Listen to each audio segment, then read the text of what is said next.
Hey guys, alright, today we are back with another Yarnhub video. It's been a really long time since I last watched a Yarnhub video. Oopsies.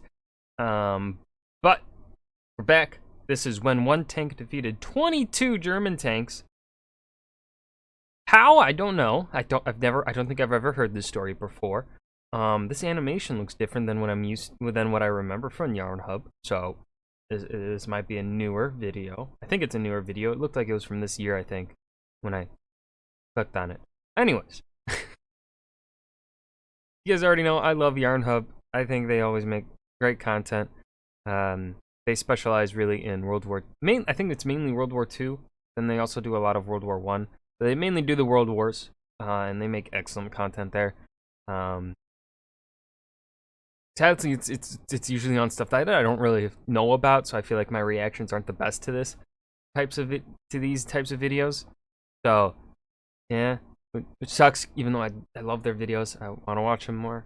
But I just feel like I don't give as good of reactions to these videos because I don't really know these stories that they're talking about.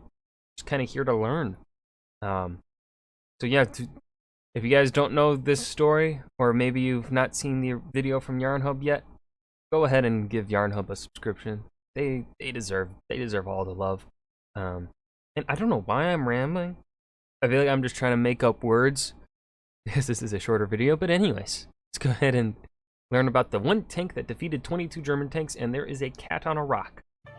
It's the 20th of August 1941, and the crew of a tank in position outside the small town of Novi Uchkoz are woken by a stream of Okay, so that's like Russian. Ju-88 bombers flying overhead. The bombers are on their way to attack Leningrad, but the concern of Senior Lieutenant Zinovy Kolobanov is not on the German planes. His job is to stop the advance of the panzer divisions that are now pushing through the Russian countryside. Kolobanov's weapon is the Soviet KV-1 tank, with a 76mm gun and thick armor. At this stage in the war, it's superior to the Panzerkampfwagen 35Ts and the Panzer IVs that the enemy is fielding today. Kolobanov has prepared the ambush well. In total, there are 5 KV-1s rammed full of armor-piercing shells and arranged in positions overlooking the roads. Kolobanov's tank, number 864, is dug in so that... God, I just love this, like the camera work that's going on here and the art style. I love it. Just the heavily armored turret, covered in brush, is poking above the ground. The gun faces towards a long road, upon which either side is swamp.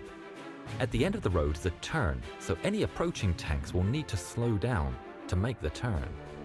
This is where Kolobanov's gun is aimed. He's also hoping that any defense the Germans put up will be no use, as he has the high ground. It's the perfect trap. Obi-Wan Kenobi? Around 2 p.m, there's a buzzing in the distance, and several German motorcycle scouts come along the road. But the Russians are after bigger fish today. The motorcycles get to the end of the road and turn left towards Marienburg, unhindered. Then there is a rumble and the unmistakable noise of tank tracks. Oh, this is so fucking cool. The main German force comes into view. Well, that's a lot of tanks. Inside the KV-1, the gunner looks through his scope and starts counting the line, and counting, and counting.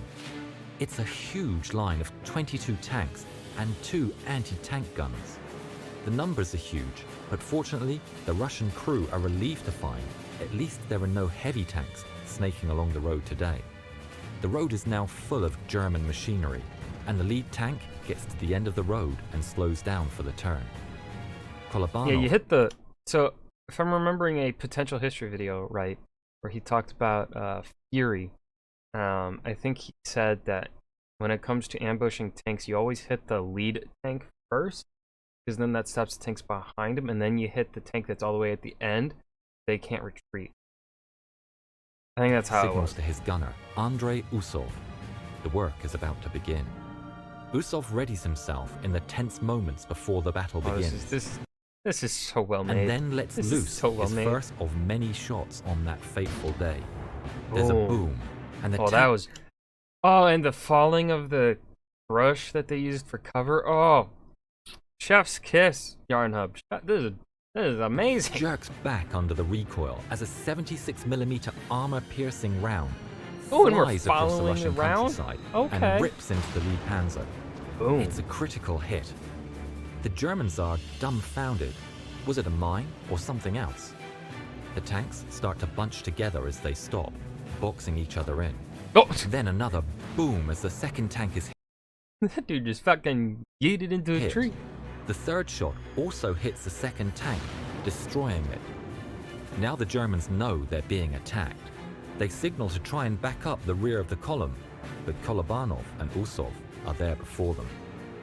Targeting the last tank, there's another shot as the KV-1 lets loose another armor-piercing round that tears into the rear panzer. Ooh. To be sure, the head and the tail of the snake is immobilized, yet another round is sent into the rear panzer as it goes up in flames. The Germans realize they're trapped. Now they desperately try and figure out where the shots are coming from. Either side of the road are several haystacks which are targeted by the Germans, who mistakenly think that they're hiding Russian defenders. Then a One guy's just riding on a fucking, like, motorcycle or chicken whatever? farm in the distance receives heavy fire. Another panzer is taken out, and they realize with dread that the shots are coming from a rise in the distance. Many of the panzers that aren't blocked in scatter off the road, all the while receiving fire from Kolobanov.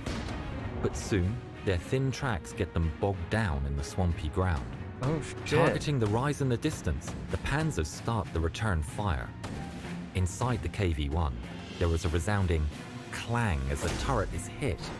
But in this case, the Russian bias is the real deal, as the super thick armor of the KV-1's turret is more than a match for the undergunned German tanks. Then there's another hit on God, they got lucky that there were no German heavies the here. turret, Oh, wow. and another, as the Germans get their eye in on the target. Between hits, Usov lets fly more anti-tank rounds. The Germans start to get the anti-tank guns into play, Uh-oh. but they too are soon dispatched by Kolobanov and his gunner. Oh, whew. Under the hail of Okay. fire in the KV-1, the gunner's scope is hit. Now, unable to target the Germans, the tank commander ordered the driver to reverse out of the hiding spot. Once clear, the radio operator, Kiselkov, was sent outside to replace the scope. The scope was replaced, but under the heavy fire, the turret was damaged and unable to rotate. That didn't stop the crew of 864, as they now used the tank's steering to adjust the aim, and their grim work continued. Initially, the turret was hit many times for each shot it managed to get off, but as the battle slogged on, the hits on 864 lessened. When 864 Wow. finally ran out of ammunition, 22 German tanks and 2 anti-tank guns had been destroyed by Kolobanov. Kolobanov radioed to the other tanks. Up to now, he had given orders to the other tanks that they should not fire so as to not give away the position and size of the force that the Germans were facing. But now, it was their turn, and a boom resounded as a fresh KV-1 joined the fray.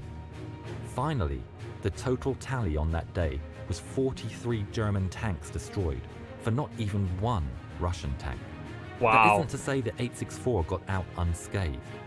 Examining their tank after the battle, the crew counted 156 hits on their trusty KV-1, although none penetrated the armor. The road still exists today, and its name translated to English is Tank Alley. Most of our viewers aren't yet subscribers. 156 shots? Holy shit. I have no words. I don't know what to say here at the end. That was the animation, pristine. The narrating, the writing, the telling of the story, exquisite. The animation, as I already said it, pristine, fantastic, amazing. Yeah, this was when one tank defeated 22 German tanks by Yarnhub. If you're not already subscribed to them, fucking go subscribe to them. Link to their channel, as always, whenever I do reactions, is down below in the description. I hope you guys enjoyed. I fucking definitely did. Remember to hit that like button and subscribe for more, and I will see you guys in the next video. Peace.